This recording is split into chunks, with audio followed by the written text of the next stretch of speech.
একজনের জীবনে সাধারণত একটা ড্রিম হিসেবে একটা বাড়ি হয়। 200 মাইল দূরে থেকে এই বাড়িটা তৈরি করা, আমাদের সাথে অনেক ডাক্তাররা বলেছেন যে এটা অলমোস্ট ইম্পসিবল। আমি থাকি হালে, অথচ আমি লন্ডনে বাড়ি বানাবো, এটা আসলে আমি প্রথমে চিন্তাই করতে পারি নাই। তা আমার হাজব্যান্ড আমাকে বলল যে আমার একটা ছোট ভাই আছে, সাদিকুল ভাই, তুমি কথা বলে দেখতে পারো যে তোমার ওনার কথা ভালো লাগে কিনা। আমি একটু খোলা বাড়ি চাই, যে বাড়িতে ওপেন থাকবে। আমার বাড়িটা স্পেশালি নিচতলাটা একটু ওপেন থাকবে, রুমগুলো আমার একটু বড় থাকবে, একটু ওয়াইড থাকবে। আসলে ভাই এমনভাবে কথা বললেন, ড্রিম আমার, আর এটা পুরাটা আসলে বাস্তবায়ন করবেন ওনার টিম।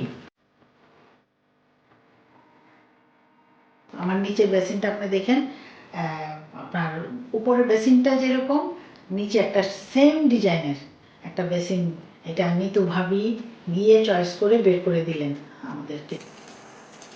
এই দেশে অনেকেই পাটা উঁচু করে বেসিনে পাটা ওয়াশ করে, এটা খুব ডিফিকাল্ট, এবং এটা আমার এই বাড়ির ব্যাপারে আমি যা চেয়েছিলাম তার থেকে আসলে আরো অনেক বেশি আমি হ্যাপি এই বাড়িটা করা নিয়ে।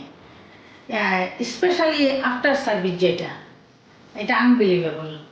মানে আমার যে কোনো সমস্যা, আমি শুধু যদি বলি যে আমার এই প্রবলেমটা হচ্ছে, ইনস্ট্যান্ট আমি দেখি যে আমার জন্য কেউ না কেউ চলে আসছে।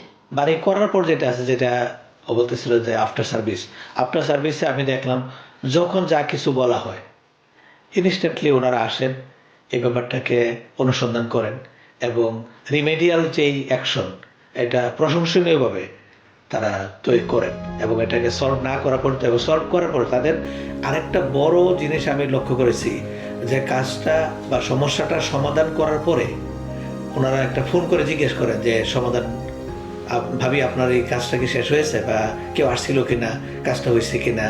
তবে আমার মনে হয় যে ওরা শুধু এই কাজটা আমাদের সাথেই করে না, আমরা আশা করব যে তারা প্রফেশনালি এই সার্ভিসটা ইচ অ্যান্ড এভরি কাস্টমারকে ডেলিভার করে, এবং সেই ক্ষেত্রে আমরা তাদের আসলে উত্তরোত্তর উন্নয়ন এবং প্রশংসনীয়ভাবে উন্নয়ন কামনা করি।